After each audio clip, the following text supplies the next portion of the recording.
이스라엘의 땅 분배하는 이야기, 이제 마지막 부분을 살펴봐야 됩니다.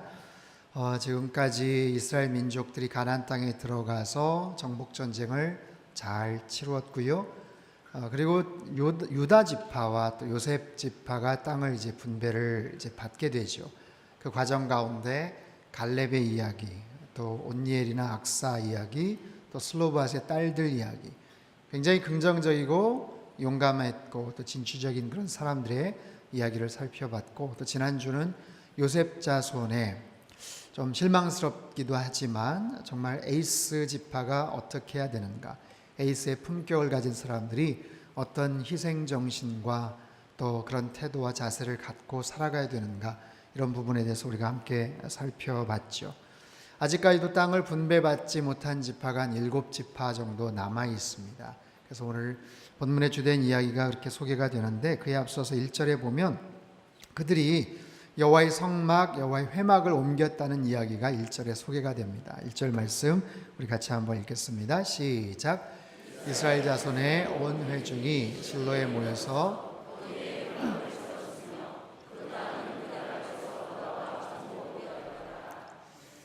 온 회중이 실로에 모여서 거기에 회막을 세웠다. 이게 무슨 말인가?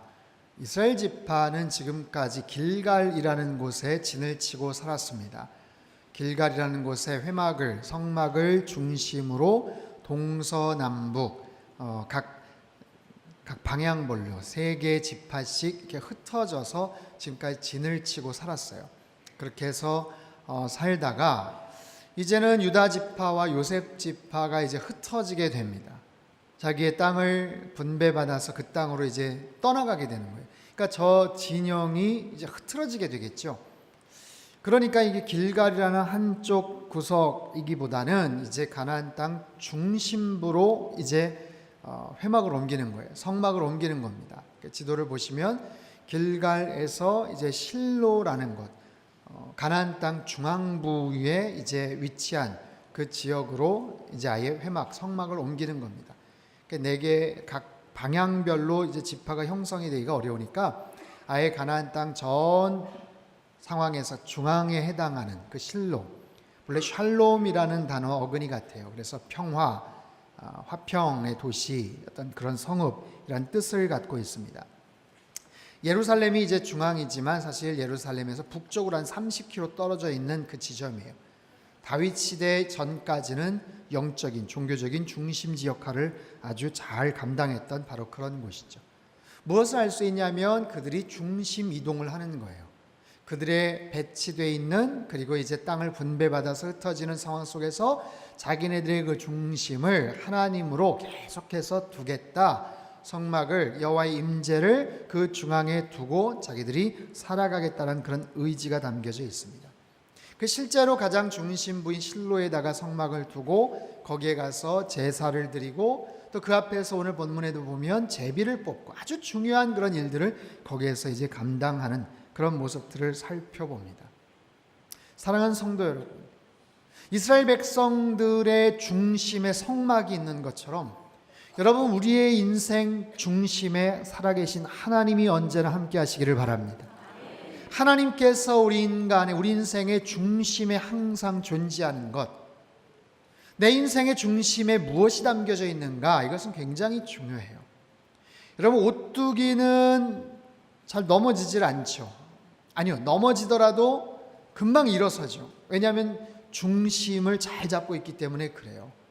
사람도 뭔가로 중심을 잡고 있는데 그 중심이 돈인가, 권력인가, 명예인가, 세상적인 인기인가, 성공인가, 그런 것이 내 인생의 중심이 되면요, 금방 쓰러집니다. 그리고 쓰러져도 다시 일어나기가 되게 어려워요. 그렇기 때문에 내 중심이 무엇으로 잡혀져 있는가?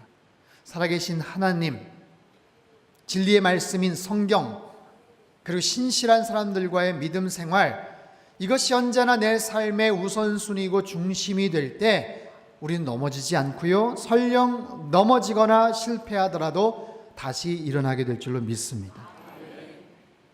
이스라엘 백성들이 그렇게 성막을 옮기고 나서 여호수아가 아직까지 땅을 분배받지 못한 7지파에게 이야기를 해요. 2절과 3절 말씀인데 우리 같이 한번 읽겠습니다. 시작. 그러나 이스라엘 자손 중에 그 기업의 분배를 받지 못한 자가 아직도 7지파라. 여호수아가 이스라엘 자손에게 이르되 너희에게 주신 땅을 점령하러 가기를 어느 때까지 지체하겠느냐. 자, 이스라엘이 땅을 분배받는 것은 모두 3차에 걸쳐서 일어납니다. 본래 제일 첫 번째는요, 가나안 땅 들어오기 전에 벌써 모세에 의해서 르우벤 지파, 갓 지파, 므낫세 절반, 므낫세 지파를 나눈 절반 지파가 이미 요단강 동편을 이미 차지를 해요. 그리고서 가나안 정복 전쟁을 다 마친 후에는 여호수아에 의해서 유다 지파와 요셉 지파, 요셉 지파도 나눠지죠. 에브라임 지파와 이제 므낫세 지파로 이렇게 나눠지는데, 그렇게 나누죠. 그리고 나서 아직까지 땅을 분배받지 못한 7지파가 남은 거예요. 어디죠? 베냐민, 시므온, 스불론, 이사갈, 납달리, 아셀, 단 지파입니다. 거기에서 레위 지파는 빠져요. 레위 지파는 제사장 직분을 감당하느라고 그렇게 아예 누락이 됩니다. 아예 배제가 돼요. 그럼 11개 지파인가 아닌가 싶지만 그렇지 않아요. 요셉의 두 아들 므낫세와 에브라임이 또 각자 나눠지기 때문에 전체는 12지파입니다. 어쨌든 지금 땅을 분배받지 못한 지파가 7지파가 남았는데 아직까지 땅을 정복하러 가지를 않고 있는 거예요. 그래서 여호수아가 물어봅니다. 너희도 언제까지 이렇게 지체하겠느냐? 하나님께서 땅을 정복하라고 말씀을 하셨고 지금 어지간히 다 정복 전쟁을 다 마쳤는데 이제는 각자 흩어져서 너희 땅을 찾아가야 될 거 아니냐? 그런 상황 속에서 여호수아가 이야기를 해요. 이들이 왜 지체하고 있을까요? 아마도 오랜 정복 전쟁에 좀 몸과 마음이 지쳤던 것 같아요. 그리고 열기도 좀 식어졌어요. 각자 흩어지라고 하는데 자기의 땅을 주겠다고 하는데 뭔가 지금 번거로운 것 같아요. 새롭게 개척하고 정복하는 것 쉽지는 않습니다. 그리고 같이 이렇게 막 고만고만하게 지내다 보니까 그냥 에이 어떻게 되겠지, 누군가 하겠지 하면서 그냥 미적미적하고서 이렇게 지체하고 있었던 것 같아요. 거기에 대해서 여호수아가 말합니다. 언제까지 너희들 지체할래? 사랑하는 성도 여러분, 지체하는 것과 기다리는 것은요 조금 차이가 있습니다. 비슷한 것 같지만 달라요. 지체하는 것과 기다리는 것의 가장 결정적인 차이는 하나님의 타이밍입니다. 하나님의 타이밍이 되었는데도 불구하고 움직이지 않는 것은 지체하는 거예요. 하나님의 타이밍이 될 때까지 움직이지 않는 것, 그것은 기다리는 겁니다. 말씀을 가지고 신뢰하면서 기다리는 거예요. 여러분, 이 두 차이를 잘 구분하셔야 돼요. 우리가 살아가면서 종종 그런 상황들이 나타납니다. 하나님께서 이미 사인을 주셨는데도 움직이지 않는 것, 그거는 지연되고 지체하는 거예요. 게으름 피는 거예요. 근데 하나님께서 움직이라는 사인을 주시지도 않았는데 마음이 급해서 내 스스로가 뭔가를 막 움직인다. 하나님께서 기다리라고 하세요. 조금만 좀 참아봐라. 조금만 더 기다려봐라. 더 좋은 타이밍이 있어. 여러분, 지체하는 것과 기다리는 것을 잘 구분하실 수 있기를 주님의 이름으로 축원합니다. 내 느낌, 내 생각, 내 타이밍을 신뢰하면요 그 하나님의 타이밍을 놓치게 되는 거예요. 우리보다 하나님은 훨씬 더 멀리 보세요. 훨씬 더 넓게 보십니다. 그 다음 스텝이 어떻게 이루어지는지를 하나님 누구보다도 잘 알고 계세요. 그렇기 때문에 이유가 있어서 지금 기다리라고 하시는 거예요. 그런데도 불구하고 내가 마음이 급해서 섣불리 움직인다. 그럼 이를 그르치게 되는 거죠. 근데 반대로 하나님이 이미 사인을 주셨음에도 불구하고 계속해서 지체하고 있다면 또 그것도 역시 하나님의 타이밍을 놓치게 되는 거예요. 이 둘 사이를 잘 구분할 수 있어야 돼요. 여호수아는 게으름을 피는 7지파에게 이렇게 제안을 합니다. 4절에서 6절까지 말씀을 우리 같이 한번 읽어볼까요? 시작. 너희는 각 지파에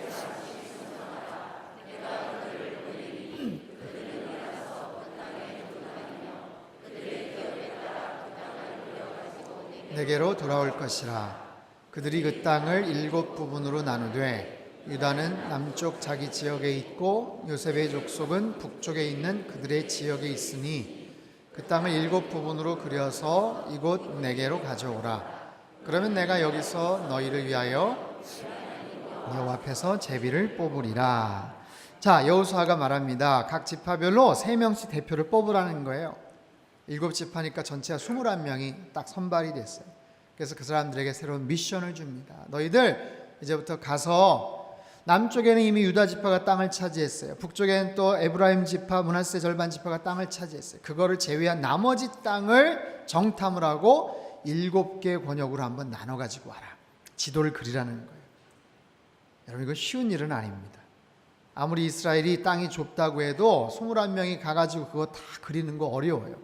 그리고요, 정복전쟁을 마쳤다고는 하지만 아직까지도 사나운 민족들이 곳곳에 포진되어 있어요.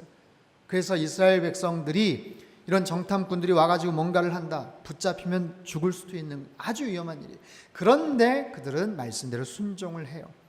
여러분, 오늘날 우리가 뭐 사회과 부도나 지도나 내비게이션이나 이런 걸 통해 가지고 우리가 소상히 그 상황들을 알잖아요. 우리나라 지형이 어떻게 돼 있는지, 청주 지역이 어떻게 그렇게 그림을 그릴 수 있는지, 그걸 가지고 우리가 운전도 하고 우리가 살고 있는 동네가 어떻게 되는지 알지만, 전혀 그것도 없는 상태에서 그걸 지도를 그려나간다는 건 쉬운 일은 아닙니다.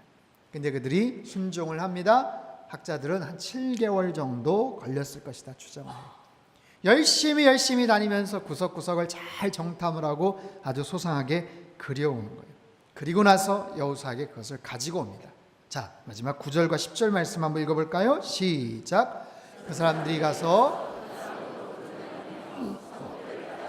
7 부분으로 책에 그려서 실로 진영에 돌아와 여호수아에게 나오니, 여호수아가 그들을 위하여 실로의 여호와 앞에서 제비를 뽑고 그가 거기서 이스라엘 자손의 분파대로 그 땅을 분배하였더라. 자, 그들이 한 7개월 걸쳐서 지도를 정성껏 그려온 것을 여호수아에게 주었더니 여호수아가 그것을 가지고 드디어 이제 땅을 분배하는 겁니다.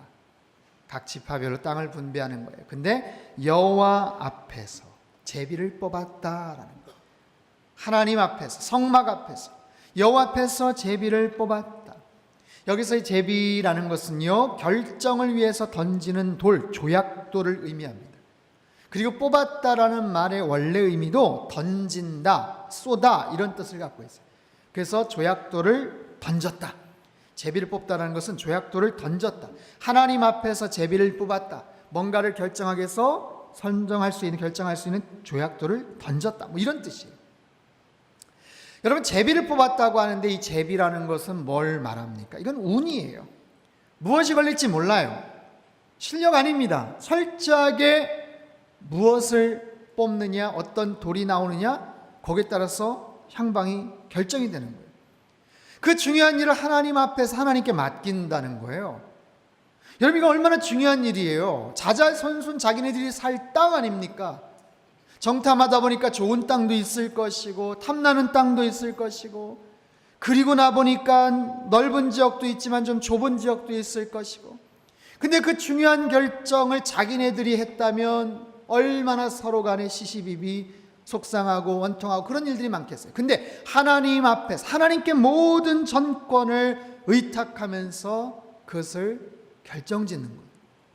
이런 건 굉장히 쉬운 일은 아닙니다. 결정된 것에 대해서 순종할 수 있어야 돼요. 복종할 수 있어야 돼요. 제가 2가지를 한번 생각해 봤어요. 하나님 앞에서, 이 하나님 앞에서라는 뜻은 본래 하나님의 면전 앞에서, 하나님의 얼굴 앞에서라는 뜻입니다. 16세기 종교개혁자들의 모토이기도 한 코람 데오, 하나님 앞에서, 하나님 앞에서 제비를 뽑았다라는 거죠. 여러분, 제비를 뽑았다라는 것, 애초부터 제비를 뽑을 줄 알았다면 이렇게 생각할 수도 있지 않을까요? 그럴 줄 알았으면 열심히 안 할 걸. 내가 열심히 해봐야 나중에 가서 제비를 뽑아서 결정을 한다는 거예요. 고3 수험생이 열심히 공부를 해서 원하는 학교를 가야 되는데, 시험 보기 딱 이틀 전에 학교에서 다 모이라고 하더니, 자, 열심히 했지, 자, 이제 제비 뽑아가지고 학교 추천해 줄게. 말이 됩니까, 여러분? 무슨 행운권 추첨하는 것도 아니고. 그런 걸 생각을 하면 어떻게 보면 그럴 줄 알았으면 열심히 안 해도 되겠다, 뭐가 걸릴지 모르니까, 이렇게 생각할 수도 있지 않겠어요?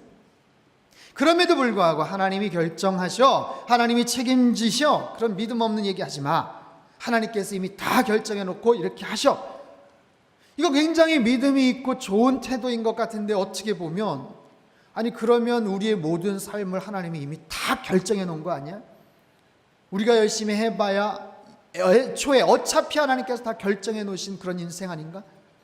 굉장히 애매한 그런 고민이 여기서 사실 시작이 될 수가 있어요.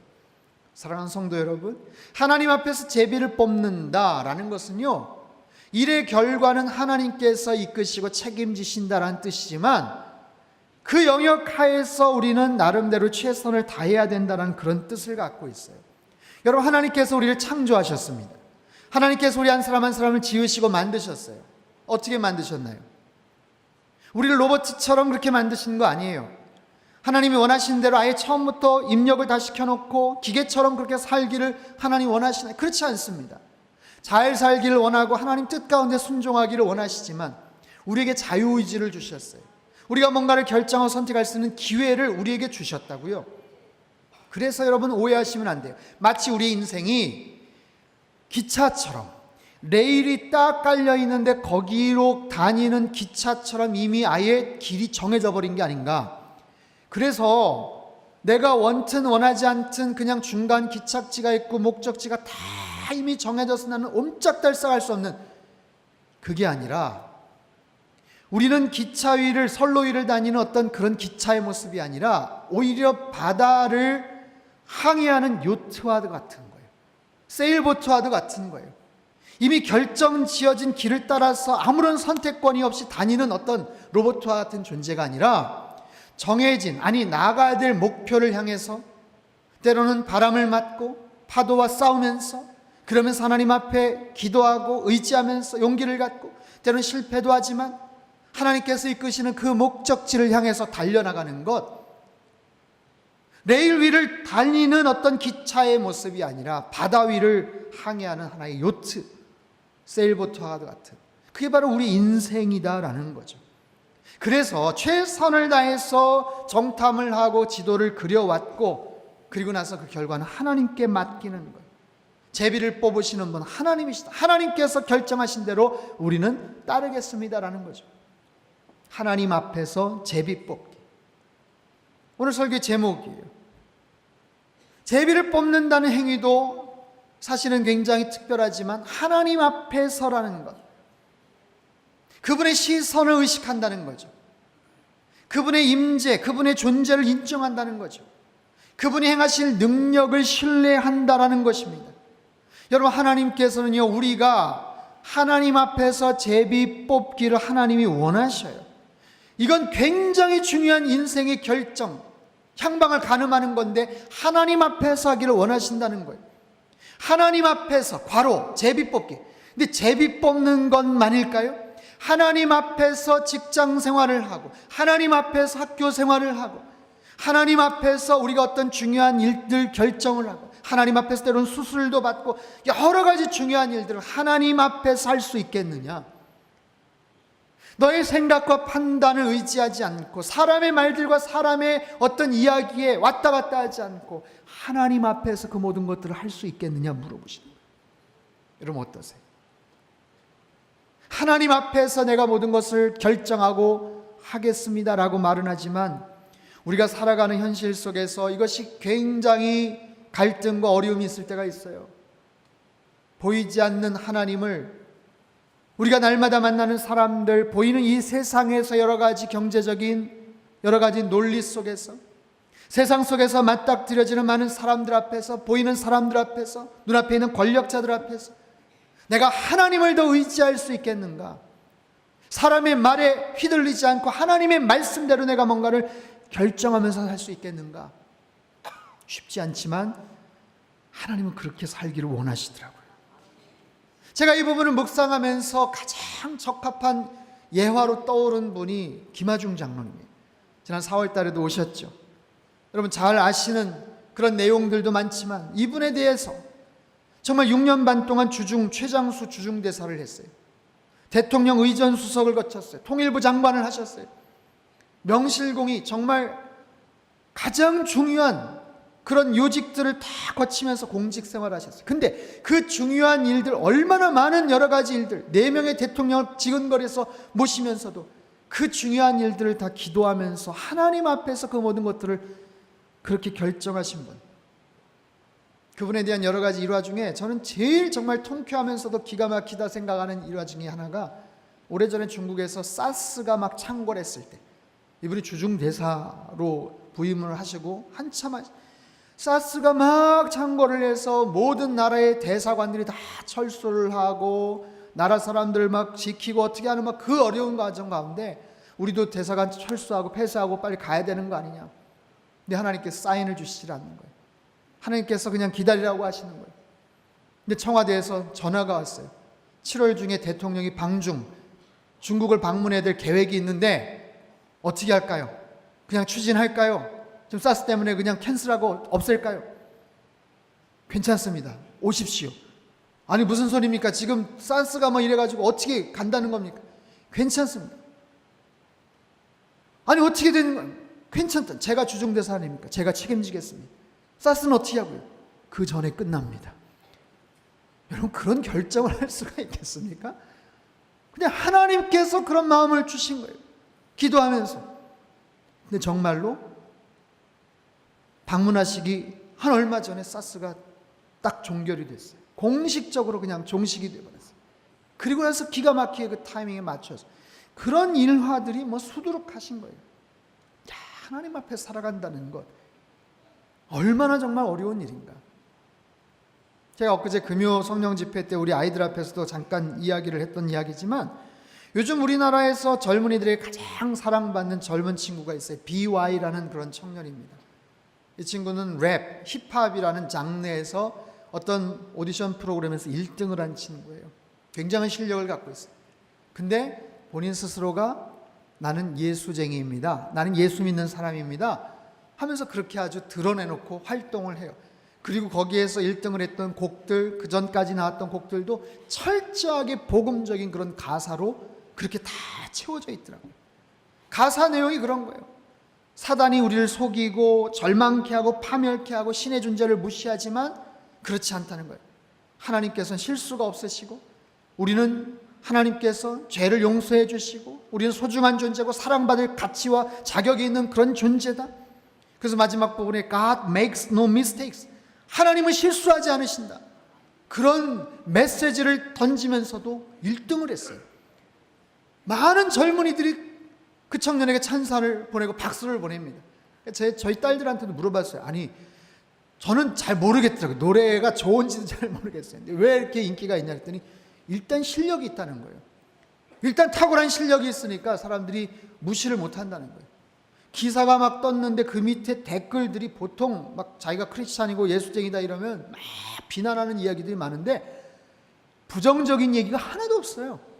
멋있다, 야 너 정말 잘났다, 멋있다, 네가 믿는 하나님 나도 한번 믿고 싶다, 막 그런 얘기들 쫙 달려있어요. 어떤 댓글은 BY가 개척하면 나 그 교회 다니고 싶다, 목사 되라, 뭐 이런 얘기도 막 달려있어요. 그걸 보면서 여러분 이제 20대 초반 22살인가요? 굉장히 젊은 그런 청년이지만 이 시대의 문화 앞에서 너무나도 당당하게 자기의 크리스찬됨을 선포하면서 인정하고 하나님을 의식하면서 그렇게 살아가는 그런 젊은이. 사랑하는 성도 여러분, 우리가 이 땅을 살아가면서 뭔가를 결정하고 행동할 때 얼마나 많이 사람의 시선을 의식합니까? 얼마나 많은 사람들의 말에 왔다 갔다 합니까? 그러나 그게 아니라 하나님 앞에서 제비를 뽑는다는 것은 사람의 시선을 의식하는 것이 아니라 하나님의 시선을 의식하는 것이고, 사람의 말에 휘둘리는 것이 아니라 하나님의 말씀대로 순종하며 살아가겠다라는 거예요. 여러분 하나님 앞에서 제비를 뽑는, 하나님 앞에서 중요한 결정을 하는 우리의 삶이 되실 수 있기를 바랍니다. 이거는요 굉장히 중요한 거예요. 왜냐하면 백성들 입장에서 나의 평생 자자손손이 살 수 있는 그 땅을 결정하는 건데 하나님께 맡긴다는 거 아니에요. 하나님을 신뢰합니다. 하나님 뜻에 존중합니다. 하나님께서 책임져 주실 거라고 저는 믿습니다. 이런 태도고 이런 자세. 반면에 하나님 입장에서는요, 그래 너희들 그 행동 참 귀하다, 그러면 내가 너희들 책임질게. 너희들이 고백하고 너희들이 나한테 보인 그 액션대로 내가 너희들의 인생 책임져 줄게. 하나님 입장에서는 굉장히 책임감과 부담이 될 수 있는 그런 메시지죠. 그런데도 불구하고 하나님 앞에서 제비를 뽑는 것, 하나님 앞에서 직장 업무를 하고 결혼 생활을 하는 것, 하나님 앞에서 인생의 중요한 여러 가지 결정과 선택을 할 수 있는 것, 이 모든 일들을 하나님 앞에서 할 수가 있겠는가? 그렇게 살아가기를 하나님이 원하세요. 여러분, 이번 한 주간도 그렇게 사실 수 있겠습니까? 그렇게 하루하루 나의 크고 작은 여러 가지 일들을 내 생각이 아니라 세상적인 가치가 아니라 하나님의 뜻 안에서 내가 모든 것을 결정하며 살아갈 수 있겠느냐는 거예요. 여러분, 그런 하루하루가 쌓이면요, 그런 인생이 점점점 축적이 되면요, 나는 결국 하나님 앞에서 어떤 사람이냐라고 평가가 될 때가 있어요. 이거 굉장히 중요한데, 내가 그동안 어떤 일을 해왔느냐, 그거에 따라서 결국에는 내가 어떤 사람이냐가 결정된다는 거예요. 제가 이번 주에 새벽 예배 때 열왕기서를 묵상하고 같이 말씀을 나누면서 남한국, 북왕국의 여러 왕들의 모습을 쭉 소개하는데, 그들의 많은 업적과 여러 가지 이야기를 하는 가운데 아주 짧게 평가라는 얘기가 있더라고요. 여호사밧 왕은 하나님 앞에서 정직히 행했다. 아합의 아들 아하시야는 하나님 앞에서 악을 행했다. 와, 다른 여러 가지 업적과 일들도 많았지만 하나님은 그 한 구절로 평가를 하시는 거예요. 아무개는 누구였다라는 거예요. 아무개는 하나님 앞에서 어떤 삶을 살았다는 거예요. 그가 어떤 세상에서 대단한 업적과 능력과 이런 것들을 발휘하고 사람들에게 칭찬과 존경과 뭐 받았는지 모르지만 하나님께서는 그냥 하나님 앞에서 아무개는 뭐였다라는 거예요. 우리도 언젠가는 하나님 앞에서 그렇게 평가가 될 거거든요. 아무개는 하나님 앞에서 누구였다라는 거예요. 여러분, 그렇게 하나님 앞에서 우리가 어떤 사람인지 그렇게 평가가 되기 위해서는요, 날마다 하나님 앞에서 우리가 무엇을 했느냐에 의해서 결정이 돼요.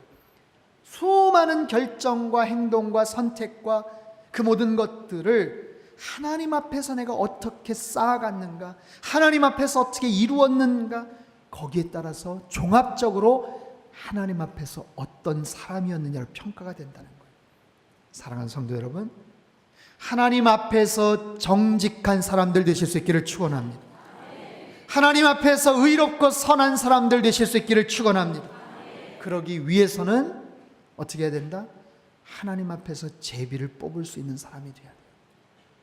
하나님 앞에서 우리의 모든 일들을 결정하고 선택하고 행동할 수 있어야 되는 거예요. 왜요? 그 하나님이 나의 왕이시고 나의 주인이고 나의 인생의 목자이기 때문에 그 하나님이 책임져 주실 거야. 그 하나님께서 인도해 주실 거야. 그 하나님을 신뢰합니다라는 그런 믿음의 고백. 그렇게 하나님 앞에서 날마다 모든 일들을 결정하고 선택하고 살아갈 때 언젠가 하나님께서 우리의 삶을 가장 아름다운 모습으로 이렇게 평가하실 때가 있을 거예요. 여러분, 그런 모습으로 이 땅에서 날마다 승리하며 사실 수 있기를 축원합니다. 이번 한 주간도 그렇게 사셔요. 하나님께 더 가까이 다가가세요. 이번 여름 수련의 주제처럼 하나님께 더 가까이 다가가는 우리의 인생이 될 때 하나님께서 우리의 삶을 보시며 기뻐하고 잘했다, 착하고 충성된 종아, 이렇게 칭찬하실 날이 있을 줄 믿습니다. 기도하겠습니다. 우리 두 손을 가슴에 모으고 같이 한번 기도하겠습니다. 하나님 아버지, 하나님 앞에서 살아가기를 원합니다. 하나님 앞에서 하나님을 의식하며 하나님을 인정하고 하나님을 신뢰하며 살아가기를 원합니다. 제비를 뽑는 일은 얼마나 중요한 일입니까? 자자손손 우리가 살게 될 그 땅을 결정하는 일인데, 그것을 내 생각과 판단에 맡기는 것이 아니라 하나님께 맡기는 그들처럼 하나님 앞에서 제비를 뽑게 하시고, 하나님 앞에서 직장 업무를 감당하고 사업을 하고 수를 받고 결혼 생활을 하고, 하나님 그렇게 하루하루가 쌓여질 때 우리는 하나님 앞에서 정직한 사람, 하나님 앞에서 의롭고 신실한 사람, 하나님 앞에서 잘했다, 착하고 충성된 종아라고 인정받는 그런 사람이 될 줄 믿습니다. 하나님, 그런 모습으로 이번 한 주간도 주님 바라보며 승리하며 살게 하여 주옵소서. 우리 같이 한번 통성으로 기도하며 나가겠습니다. 함께 기도합니다. 살아계신 하나님 아버지, 감사합니다. 하나님은 살아계시고 하나님은 우리를 사랑하시는 분이심을 믿습니다. 하나님 앞에서 제비를 뽑으며 하나님 앞에서 중요한 모든 대소사의 문제들을 결정하며 살게 하여 주시옵소서. 그런 하루하루의 삶이 쌓이고 축적되어서 하나님 앞에서 의로운 사람, 하나님 앞에서 정직하고 선한 사람으로 그렇게 인정받고 분류되고 칭찬받는 거룩한 믿음의 백성들 되게 축복하여 주시옵소서. 이번 한 주간도 살아갈 때 크고 작은 많은 결정과 선택할 것들이 많은데 하나님 앞에서 모든 것들을 잘 감당하는 복된 인생 되게 역사하여 주옵소서. 존귀하신 예수님의 이름으로 기도하옵나이다. 아멘.